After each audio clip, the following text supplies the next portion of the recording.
So, welcome back to the Venus Rising Show with your host, Venus Box.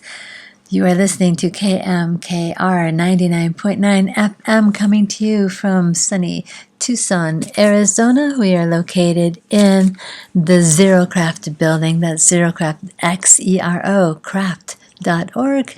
And to listen at xerocraft.org/listen, or go to bit.ly, bit.ly/KMKRAZ,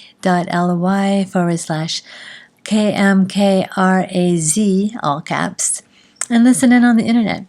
So today's special guest will be Samantha Bounkeua and her project Rogue Violin.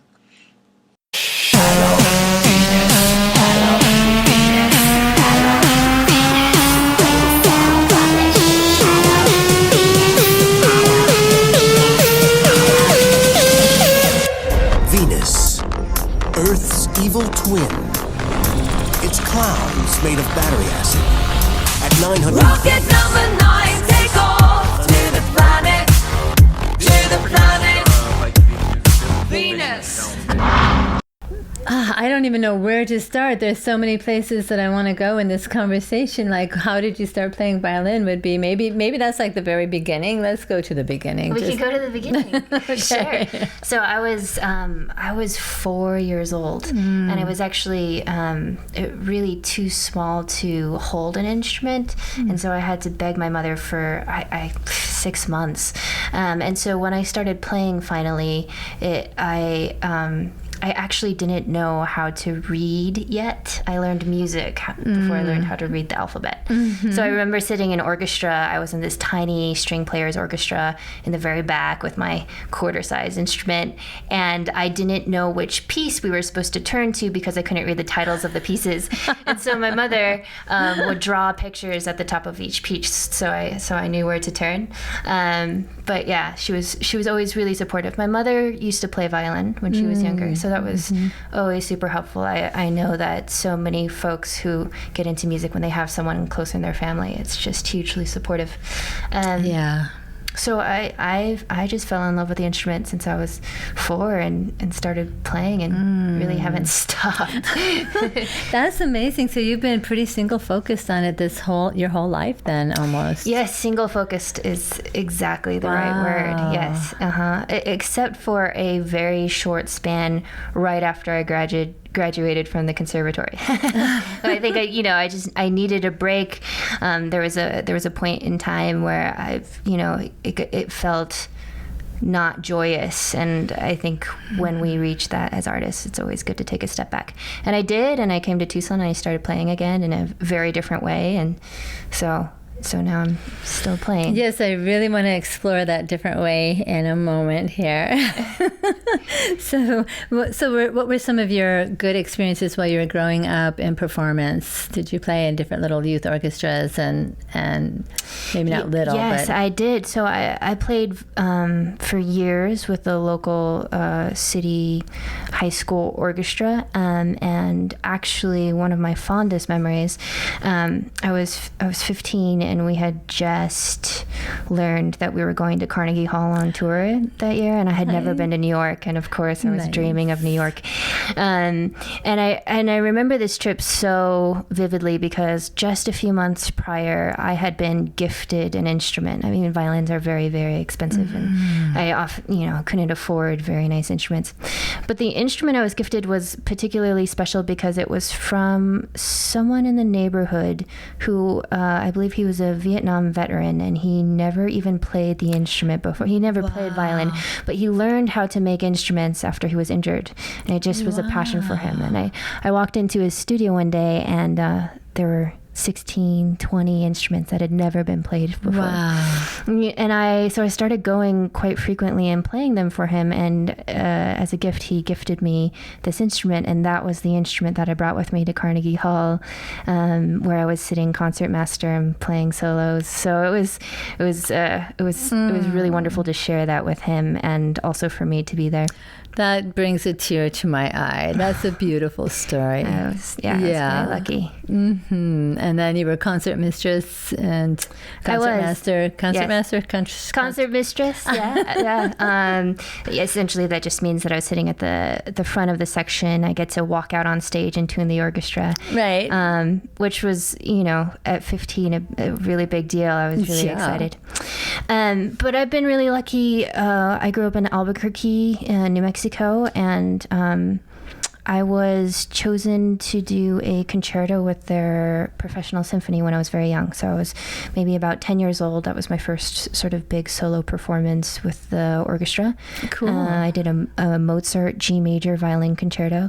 And since then have done quite a few different touring projects, and I would say I have a ton of like priceless memories with music in regards to travel. I've been so many different places because of it. I did an opera festival in Italy. I did an orchestra festival in Brazil, 2 different occasions. Wow, I've gone to Mexico several times, and so lots of different places. Yeah. Those are like really wonderful experiences and travel experiences. Did you get to like experience some of the culture while you were in these different places? Yes.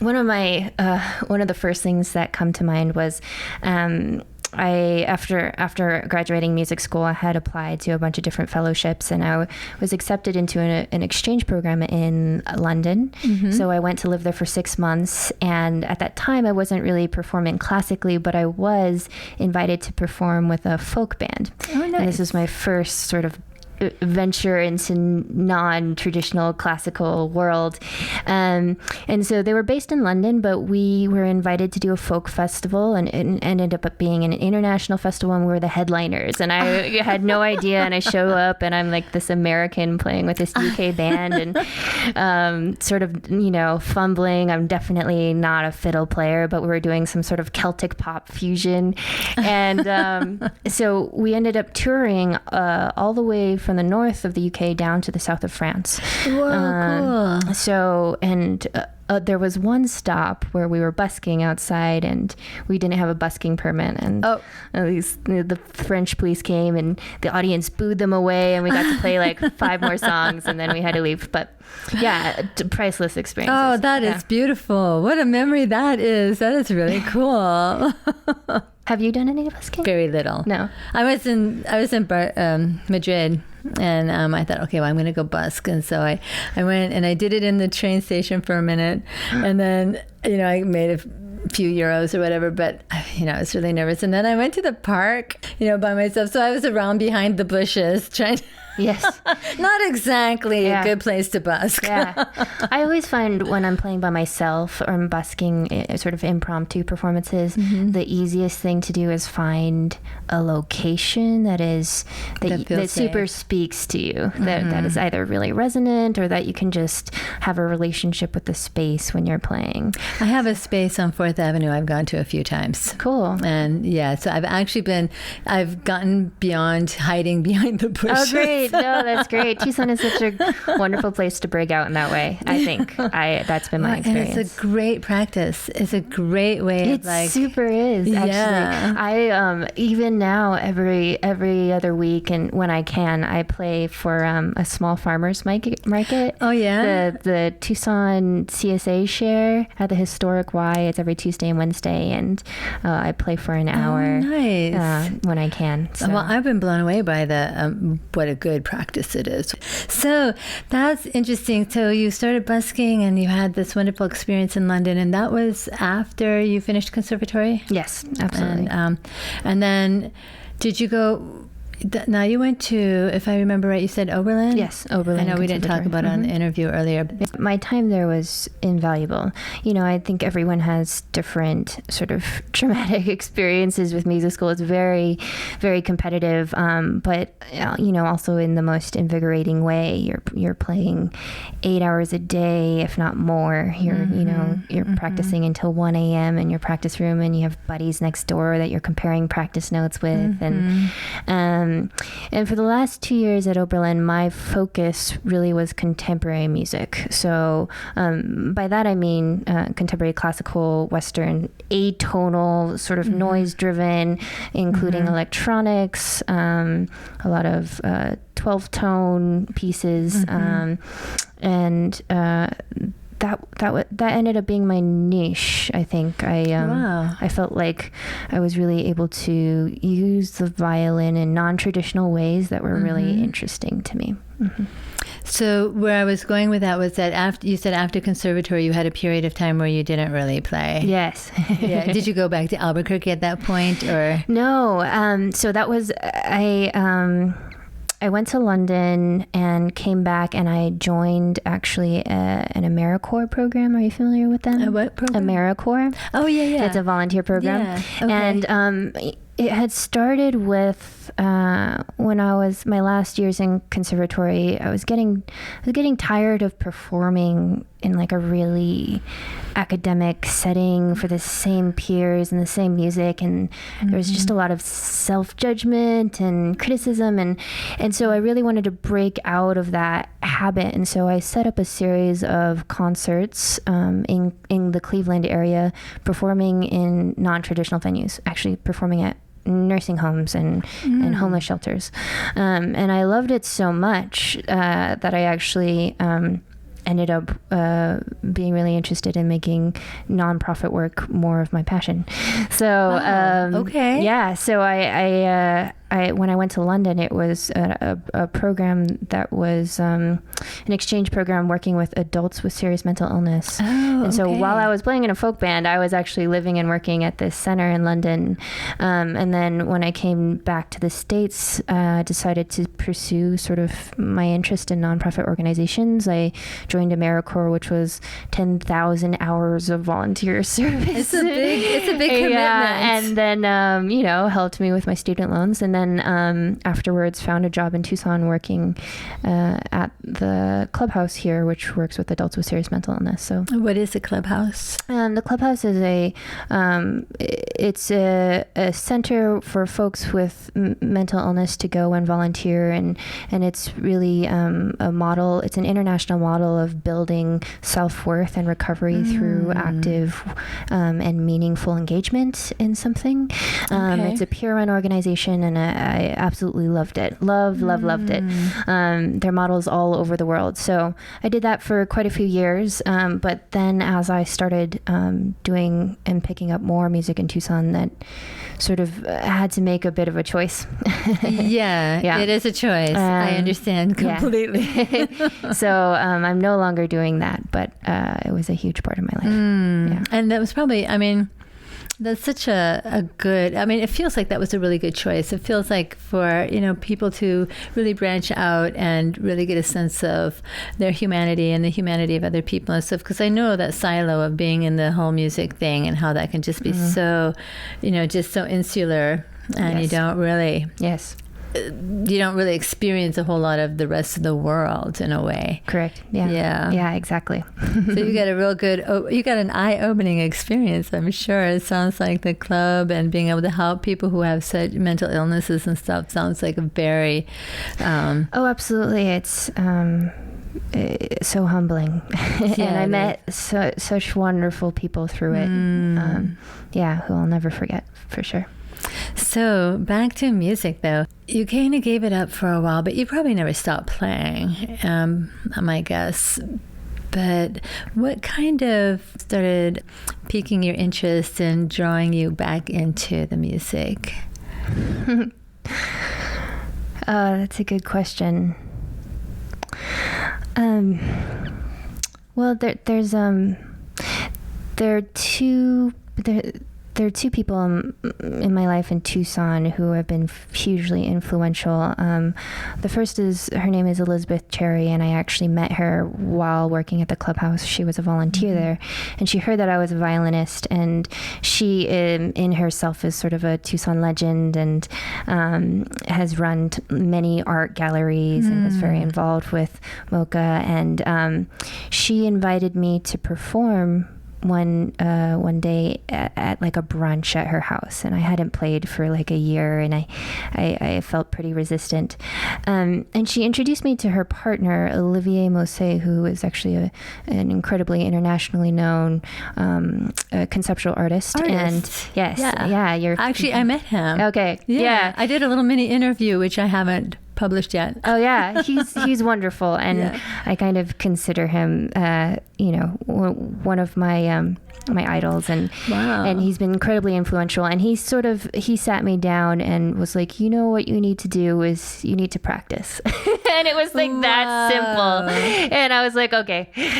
So I started playing, and I think I was pretty new to Tucson, so my entry into the music community was really kind of accidental. I was standing in a bar, I think it was Tap and Bottle, and this band was playing called Jimmy Carr and the Awkward Moments, and someone in the band knew that I played violin, and someone in the band happened to bring an extra violin with them. And I had never heard them before, and they asked me to come play with them. And I had never really done that kind of improvising before, but I did. And started playing with them and played with them for years. Wow. Yeah. Cool. So that was your introduction to improvisation. Is that what you're saying? In a tonal sense, yes. Okay. Yeah. I think I did a lot of improvising atonally, so sort of like that classical contemporary aspect, which is completely different. Oh, absolutely.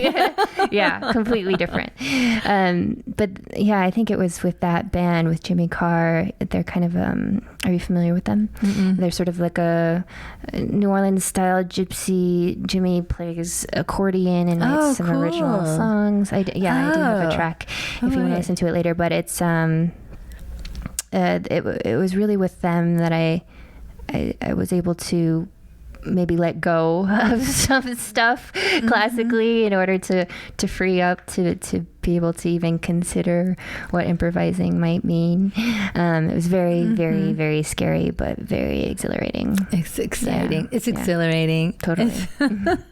Improv. I remember when I discovered it, it was mind-blowing. Yeah. Changed my world, changed my life. Yes, exactly. That's why I'm here. I know, right? Yeah. So you started playing with this band, and you started doing improvisation and learning about tonally. I like how you make the distinction between tonally and atonally. So what you were telling me is that is what kind of drew you back into music, kind of drew you back into playing, into practicing. So this artist, Olivier said practice. Yes. Exactly like that. It was very simple. Yeah, I mean, I think, and then after that, a series of things happened, and I think it has everything to do with how supportive the Tucson community is. I was offered sort of my first public performance in Tucson by an organization called Casa Libre, which is actually a literary arts organization. Okay. I performed on one of their sort of performance art series in a courtyard, and with Jimmy Carr actually. And I remember he brought an amp with him, and his technique was to shake the amp and make some feedback that sounded very alien, and it was a really fun performance. And I loved it. So and sort of like one thing led to another, and then I was suddenly invited into like 3 or 4 different bands and projects. The one that I'm still playing with today very regularly is called Two Door Hatchback. Okay. And that's a group with Dante Rosano and Marco Rosano. Are you familiar with Rosanos? I haven't met them yet. Yeah, they're sort of like local jazz buffs. Oh, wow. I can't wait to meet them. And Dante does this incredibly charming, he has this small keyboard that he puts on the back of his 2-door hatchback, and he brings it to every gig. So he straps it. So we have a live piano when we're playing always, and it's got this rag feel. You mean an upright piano? An upright piano. He straps it to the back of his car. That's why we're called 2-door hatchback, is because. Oh my gosh. Yes. So isn't that kind of heavy? Yes. Oh, yeah. No, he put it on wheels. He rigged it up.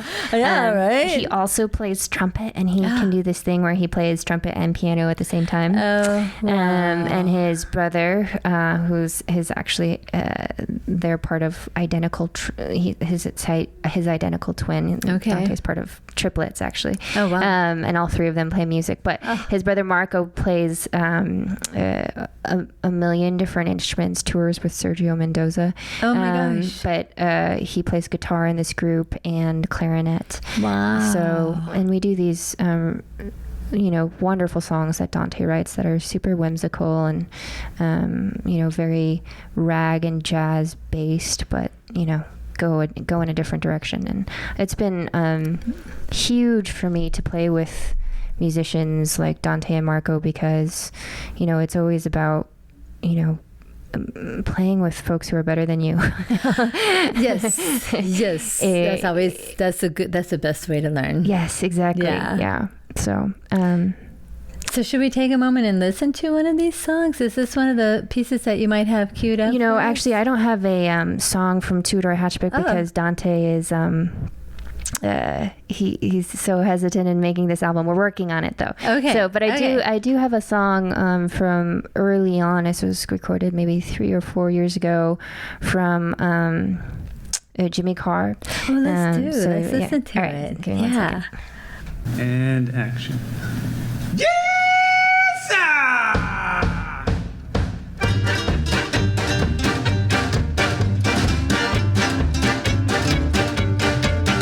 Well, hot corn, cold corn, bring along your sipping cup. Hot corn, cold corn, bring along your sipping cup. Hot corn, cold corn, bring along your sipping cup. Fare thee well, Uncle Topher, see you in the morning. Upstairs, downstairs, out in the kitchen. Upstairs, downstairs, out in the kitchen. Upstairs, downstairs, out in the kitchen. I ran into Grandma, she was reeling in a kitchen.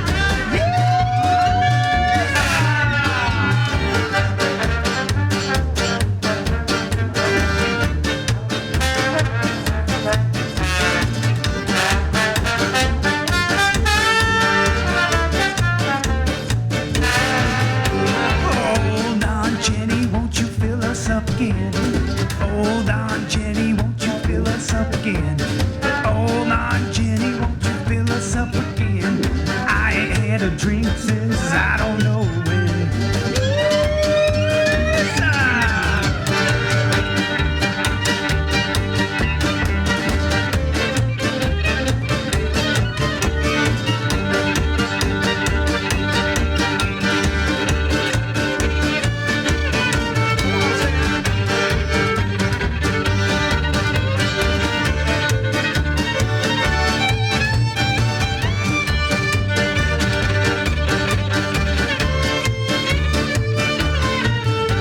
The preacher is a hollering, children are a crying. The preacher is a hollering, children are a crying. The preacher is a hollering, the children are a crying. There's chicken necks ringing and toenails flying.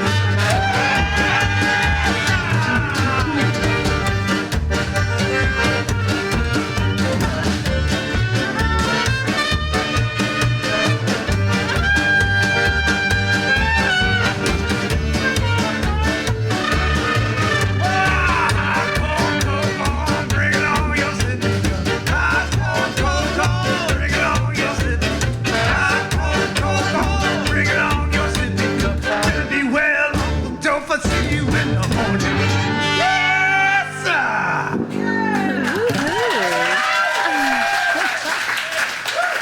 All right. Now that ought to be a wrap. Awesome. How fun. Yeah. No doubt. That must have been a lot of fun playing in that band. Yes, that was a live recording that we did. Nice. Yeah, I could tell. Yeah. Clapping at the end. Good Totally. job. Thank you. Yeah, so you really did get a good handle on then some more hoedown type of. Yes, I know, but it was very forgiving because I don't know, gypsy, sort of like this gypsy, edgy. I was really able to bring like some of my classical things into it and have it not stand out too much. Yeah, I think that was always kind of one of my fears. So cool. So that was an early iteration, and then now you're playing with Two-Door Hatchback and a couple other people too. Yeah. So actually, one of the biggest projects that I took on was a band called Half Broke Town. Okay. And Half Broke Town was my band, you could say. Okay. So I wrote a lot of the music for it, and I sort of picked the players, and we were together for about a year, maybe a little bit more, and it was definitely my passion project. And in this group, it was a completely different sound, and I do have a track I can play for you, but it's a lot of the things that I was doing in this group, because I was writing the music, was I was holding my violin like a guitar and pitching the harmony parts, sort of like like a guitarist was. Mm-hmm. Very Andrew Bird-esque. I'm not sure if you're familiar with Andrew Bird. Andrew Bird? Yeah, Andrew Bird is a traveling artist who has made his way as a violin looper, and he does this technique quite often. And so I wrote quite a few songs for this, and then after that, what else? I've been playing very often with a group called Chamber Lab. Are you familiar with them? Right. You mentioned it. It's a classical group, right? Or how does it go? Yes. Tell me about it. So Chamber Lab is founded by Chris Black, and it's a program, really. And Chris would essentially ask non-classical musicians to try their hand at writing classical music. Oh. Then he would hire classical musicians, i.e. me, and then he would perform. He would stage them in non-classical venues like Club Congress. Wow. And each show had a different theme to it. So, I actually very recently, just a few weeks ago, had a show with him where I was playing at Club Congress, and we were playing music, and as we were playing, Joe Pajic, the famous mural artist in Tucson, was painting to our music. Nice. The show was called Synesthesia, so there was this sort of call and response of visual art and music. But Chris has done tons of projects. He's done scores to Buster Keaton films, and so I got involved with this project relatively early when I came to Tucson. It definitely sort of fit like my sort of rebellion against classical music, but actually I love it sort of thing that I had going and that I still have going. And so I started playing with them right off the bat. So rebellion against, well, before we go through there, do you have any tracks from that or anything? Or? Well, I actually have a track from Half Broke Town that I can play. So this song is it's called Lover's High, and it's a piece. You can find it on YouTube. It was done in Jim Waters' studio. But yeah, it's called Lover's High, and it's got Aaron Henderson on vocals, and this is from my old band. Okay, I'd love to hear it. Okay, great. Yeah, absolutely.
Sunlight, wondering if this time you might be dead.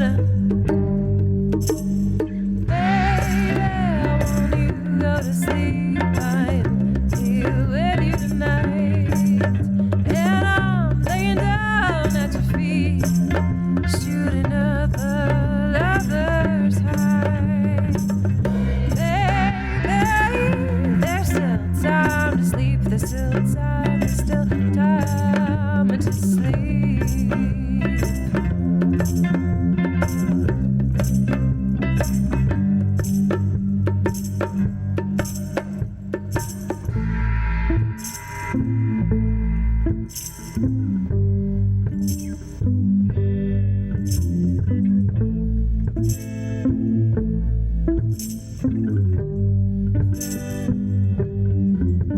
When you're thirsty and like a sip of whiskey, water's all you got within your reach.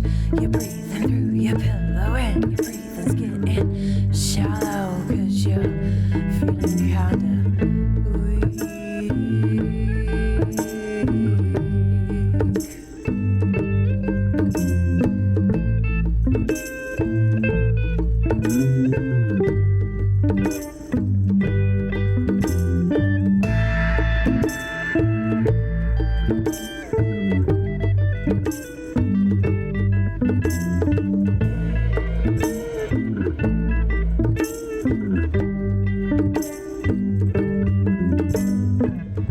You begin to murmur as you toss and turn. I know I heard you say my name. I know I heard it more than once or twice.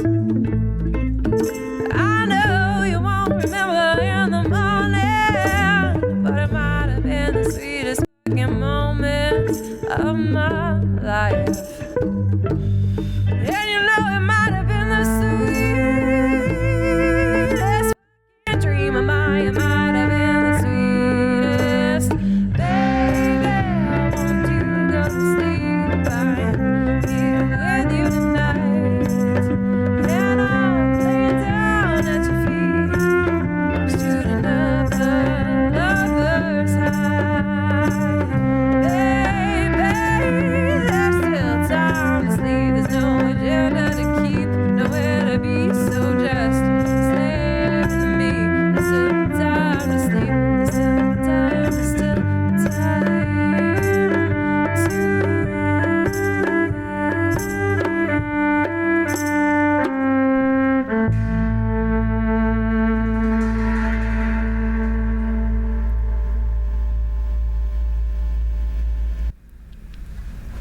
That's very beautiful. I really like that a lot. Thanks. Yeah, I think Yeah. there are a couple words in there that I'm not sure. Oh yeah, I couldn't hear the words, all of them. Are there any bad words? I in think there? there were a couple, so we might have to- Uh-oh. yeah. Shoot, I might, well, I'll have to go through and maybe, just sort of mute those out a little. Yeah, or maybe we. No, I was so into listening to the musical aspect of it. I'm not very good at hearing words. Yeah, I just no, me confess. neither. You either? No, I can't remember good. words ever. I have a hard time Yeah. remembering them too. Or hearing them. No, I feel the same. So, but I am curious. So, how would you describe your writing process? Yeah, that's such a great question. I think it completely depends on what I'm writing for. Mm-hmm. So I'll give you just a couple examples of like some starkly different projects that I was involved in. So one project recently, this last fall, I was asked to accompany an experimental performance artist from Mexico as part of the Binational Encuentro. That was sort of a 10-day series of workshops and performances about a commentary about the border experience for women. Oh, wow. Yeah, it's called Female Migrations. Oh, wow. And so this artist I had never met before, never worked with her before. And and she was coming to do like the finale event, and her concept was the piece was called Sugar Stains, and she was using sugar as a metaphor of touch and the texture and what it can do to your skin in terms of healing and not healing, and so knowing nothing about her, nothing about the piece, really having very little communication, she requested to work with a musician, and I was asked, and so I was like, okay, I'm just gonna go with this. And so I ended up doing a lot of in-depth research, but I wanted to create a sound or a texture that was emoted that experience or that metaphor of sugar. So I literally took a bag of sugar and I recorded it falling onto a piece of elevated corrugated metal, and I sort of experimented with all the different sounds that that could have, and there's a lot of scraping. There's actually a lot of thumping when like hard sugar rocks would fall, and sort of like this thing that became, if you hit the metal really hard, it was like very violent, and then you can swoosh the sugar, and so I experimented a lot with that, and I ended up using a track that I put together based on those sounds, combined with sort of this looping melody that I took that was very influenced by an old Mexican folk song. So in terms of process, I think it's like it completely depends on what you're writing for. So that was one of my that's sort of how I put together one project. But another project, I work very often with poets and with writers, and I do a lot of I guess you could say underscoring for them, collaborations, I want to say.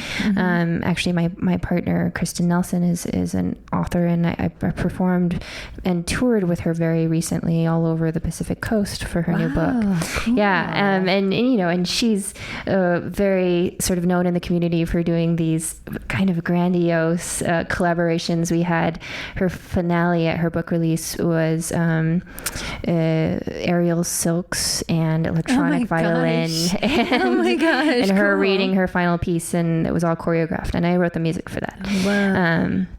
And that, when you're writing with text-based work, I think, I had all of these discussions about color. Like, what is this? What is this? What color does this emote? And how does that translate to a certain melody or a certain harmonic key or a certain texture of sound? So, wow. Yeah. Yeah. Does that explain a little bit? Yeah, no, that's really cool. Yeah. And then, I was also thinking of Half Broke Town. You said those were songs that you wrote, yes, and everything, and that's more popular. Yes. Maybe. Yeah. No. Absolutely. Yeah. Yeah. Very much so. And I think it was like, I think it was, how do I use this instrument, which is not really, in popular culture as much. Not as much. And how do I make that work for me? How do I just sort of blur the lines of all the boxes, and I think that's kind of still what I'm figuring out. So, yeah. Well, and you also wrote the words, I'm assuming. I did. The lyrics. I did. Which was, and so working with words, it's so helpful to have a singer in mind that you're working with. I've done a lot of projects with Erin, and she and I are actually the lead vocalist of that track, and she and I are actually working on an album together right now. That's going to be like just a duo sort of loop violin and voice album, which is cool. Sweet. And so that does sort of lead into, I think, this, how did you say it a minute ago? This rebellion from classical music, and you have a new name coming out. Yes. Yeah. It's a stage persona. So I recently launched my new artist name brand. It's called Rogue Violin. I love it. Thank you. I'm trying to go by RV for short. So, and I think Rogue Violin is really more sort of my attempt to to merge like all of the different things I do. I'm part of so many different projects, and I'm so grateful to have had the classical training that I did for the 20 years that I had it. But I do want to break away from it without running away from it. And I think I'm trying to explain what you think. I'm not sure exactly what that means. I think it's, as a classical musician, there's a lot of rules around about playing and sort of preconceived notions of what a violinistic sound means, and it's based on hundreds and hundreds of years of really like white male violinists and composers telling you this is how you should sound. And and I am going to be honest, I love that sound. I fell in love with it. That's why I started playing violin, but I think it's also so much more. And I think musically, I wanted to, I just felt really tied to that. My hands were tied. And so I think this new stage name, Rogue Violin, is like the exploration of self coming out of that, 10 years after conservatory, and still figuring it out and, the allowance of that to happen, so. Well, I think that's a wonderful name. Thank you. And a great concept too. I think the concept of breaking out from the strictures of confinement of these rules of, all the habits and the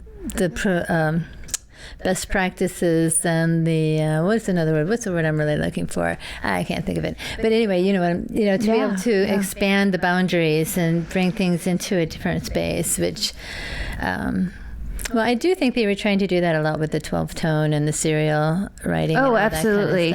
I know that is definitely influenced this greatly.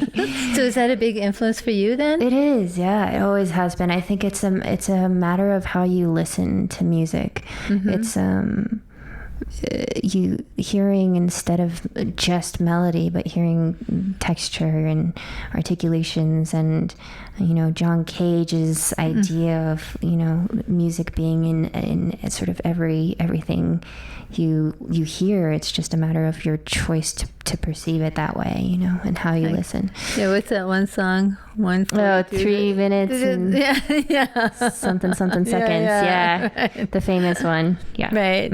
But also the prepared piano and all that stuff. Exactly. Yeah. Yeah. To create the different types of sounds. Yes. And then you're experimenting with using, like you were talking about the sugar and recording those sounds of what the sugar was doing when it hit the tin roof. And squishing it around and all that. Right. And that makes me think of Bjork. I'm such a fan. Absolutely. I am recently, in the last, I want to say 2 years, have been really working a lot with electronics and violin, and so using even guitar pedals to distort the way that a violin sounds. But recently using this production program, Ableton Live, to immediately sort of have control over sound. You're just live producing your sound. And so live producing the sound, live producing loops, live producing, I don't see any pedals. No, I don't have any out right now. Most of it is Ableton right now. So I'm going to tell you guys, we're sitting in Samantha's studio right now talking about music and her experiences, and I'm looking around and I see an amp and I see some great monitors and a couple guitars, the mandolin, it looks like. Yep, 2 mandolins. Yeah. Bass amp. And Too many things. Yes, I used to. no guitar pedals. They're not out right now. But I used to. I used to show up at a show, and I would only bring my violin, and everything else would be set up for me, and I would just play with the microphone. And it was because I didn't know. I just didn't have all of the tech stuff. I just didn't. And so gradually over the years, I've like acquired, like, you know, look around all of these chords, these microphones. I have a pickup installed on my violin. I actually play on 2 different instruments. So I was going to ask you about that. Yeah. This isn't my classical instrument. I play with a pickup that's installed actually in the bridge. Oh, is it? Okay. And I, you know, this is the instrument that I can afford to take to bars, and Yes. yeah, I can't do that with my other Do you instrument. still have the instrument you got from the man? I who do. built it? I do Oh, still have cool. it. Yeah. Is that your primary classical instrument? It's not anymore. Okay. No. All right. No, but I still keep it around. Nice. So yeah, let's go into the looping a little bit. Or is there any other track that you wanted to play for us on something that you had queued up already? No, I'm happy. No, I'm happy to go straight into the. Okay. Well, I mean, yeah. if you have something, I don't want to like ignore that. Yeah, I mean, there was one. There's one track that I brought up that was very recent. It's a recording from my time with the Rogue Theater. I played with them for the entire month of January, and it was very special. What is the Rogue Theater? So the Rogue Theater is a local theater company, and I was asked to join their production of Much Ado About Nothing. Okay. We had, you know, it's incredibly intense runs where you have weeks where you know, do, I think the whole month I played like 30 renditions of the shows. It was a lot. But the composer who worked on this show, his name is Russell Rannenbaum, and he is a good friend of mine now. We sort of met doing this show. He's a pianist, a classically trained pianist and composer, and I'm such a fan of his work. And so I actually brought up this track as kind of an example of, you know, the fact that I still am connected to classical, and because he's quite you know, rooted in classical composing, but this is a particular track. It's a very short one, based on one of the scenes in this play, the Shakespeare I would love play. to hear Yeah? it. Okay, all right. I really Let me would. play that.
Bravo.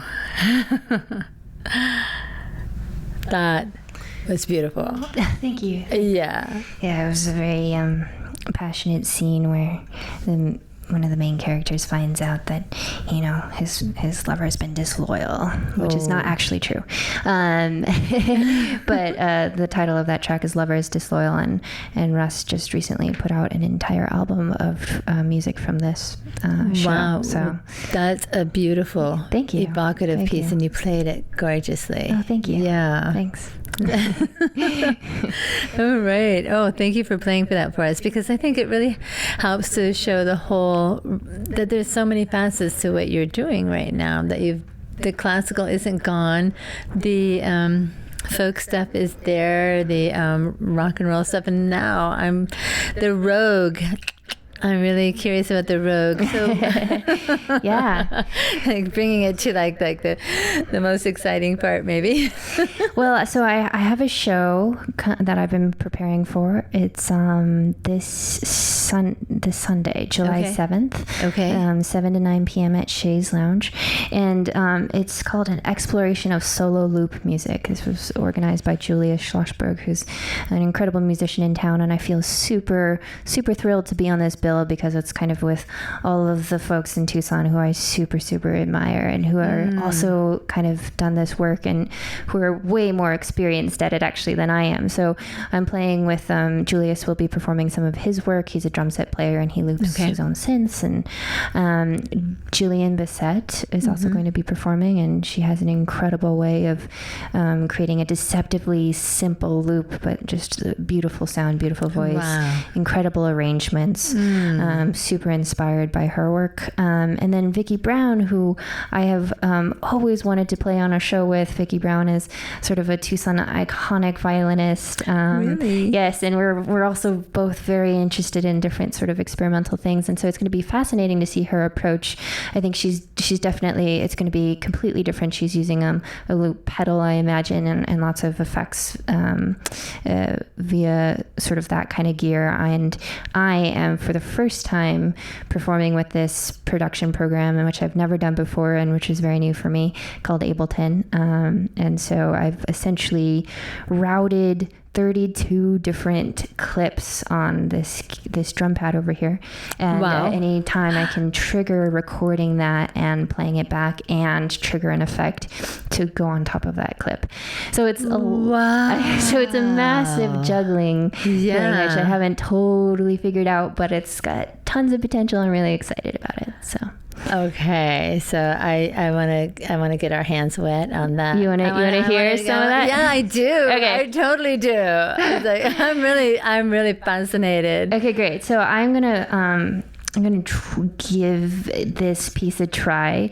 Okay. It's a piece that was written just a couple weeks ago, and it was like on an online forum that I'm part of, which meets for an hour at a time, and you get 1 hour to compose a song from start to finish. And they give you a prompt, and the prompt for this piece was something along the lines of the clock is broken. The clock is broken. Okay. Something along those lines. And so this was based on that prompt, and we'll see how it goes. All right. Okay. Fabulous.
Whoa. Wow. That is amazing. So I'm watching you trigger the different, you said those are drum pad sets, Yes, so thing. essentially it's a MIDI controller, and there's 16 little drum pads, and then 4 different variations that I can set that to. So 16 times 4 possibilities of hitting buttons and recording clips and turning them on and off. And so the thing about looping is once you hit that button, there is no going back. It just like goes on forever, and it's there's nothing more humbling. That is so cool. It sounds beautiful too. I mean, it's really cool. I love that. I especially liked where you did that one thing where you went higher and higher and higher. Yeah, that building of that, the building of the excitement. Good. Wow, that is just amazing. So you're going to be playing on Sunday. Mm-hmm. It's 7 to 9 at Shay's Lounge. 7 to 9 at Shay's. And so we definitely need to. I definitely need to try to make it. I mean, I really do want to make it. But Thank you. Any way possible, I want to be there. Thank you. I Hopefully, have to this go is the first of many. Yes. It's always a little scary, but I'm very much looking forward to it. So I'm curious. I finally remembered the name of the cellist, that Zoe Keating. Oh, I'm not super familiar with her work. Okay. Yeah, because she uses, Ableton Live. Ableton, I think so. And then she's got a foot pedal. Yes, and that's something I need very much, because you saw me trying to sort of like hold my violin underneath my neck and press these pads at the same time. Yeah, no, it's a lot of juggling, but foot pedals would definitely be. They would be nice. They would be helpful. Should definitely get some. But that's the thing. I also want like so many things. Once you go down this road, there's no going back. I know. It's horrifying. It's true. Well, I'm totally inspired, because I actually recently got a looping pedal machine, Voice Live 3 Extreme. Yeah, great. And I haven't really explored it. It's still sitting on the harpsichord, believe it or not. It's sitting on the harpsichord. Do you play harpsichord? No, not me. Oh, but it's a great sound. Yeah, no, my mom plays a little bit, but no, I grew up playing cello. Oh, okay. And then, but I grew up in a classical family. My mom's a violinist also. Okay. And so we all had to play. Yeah. And I chose cello. That was my first love. So what is your dream? What's your dream next purchase? Oh, gosh. I would really like an Ableton Push, which is also a MIDI controller, but it's specifically designed to sync with the program. Essentially what that would allow me to do, I think, is just have you're building your own instrument, because the way that the program works, you're assigning each sound, each variable, each effect, each track to wherever you want it, and you can assign it like incredibly quickly, so you can really rebuild and change these parameters. But then once you do that, you have to remember what they are, right? And that's the trick, is like so so I think that would be the thing that would allow me to build something that's super user friendly, and that I could adapt to whatever I need. I'm really exploring sound sampling right now, and so like incorporating recordings that I'm taking even from interviews or from the news or from speakers that I find incredibly inspiring, and sampling that into the songs. I think there's there's huge history of doing that in hip hop and lots of genres, but this is definitely super genre defying and very experimental. So I'm taking recordings from Brene Brown or from Bell Hooks, and then putting them into different songs. That's awesome. Yeah. Well, unless you want to do another one. I think that's all I got today. Right. Yeah.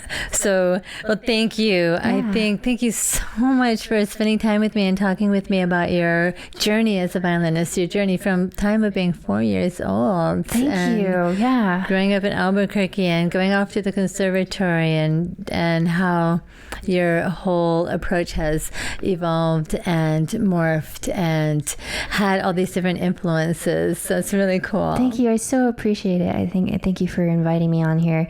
If anybody would like to learn more about it, you can visit my website. It's www.rogueviolin.com. So pretty easy. Thank you. Any place else they can find you? Oh, Facebook, Instagram. It's all Rogue Violin. Hey, so you've got it all rebranded. I've got it. Yeah, it's all lined up. I just gotta get cranking. Yeah, Instagram is great. Yeah. Great. Yeah. Thank you for telling us where to find you. Yeah. That's a really good thing for all of us to know. Because I'm sure there are a lot of people listening right now who really are curious about finding out more and hearing you. Thank you. So thanks. Yeah. Thank you so much. Bye-bye. So you've been listening to the Venus Rising Show with your host, Venus Vox, on KMKR 99.9 FM. Coming to you live in Tucson, Arizona at the Xerocraft.org building downtown. See you next week.